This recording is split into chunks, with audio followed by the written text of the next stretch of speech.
Yigit kishiga qiyin. Ha, chindan ham qiyin. U kimnidir sevadi, ardoqlaydi, qo'lini uchini ham tekkizmaydi.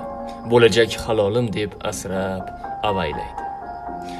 Lekin bunaqa gaplar bilan, sevgi bilan qorin to'ymasligini juda yaxshi biladi.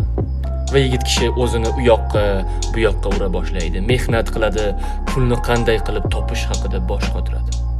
Lekin bu pullarni topguncha, harakat qilguncha sevgilisi boshqa xonadonda kelin salom qilayotgan bo'ladi.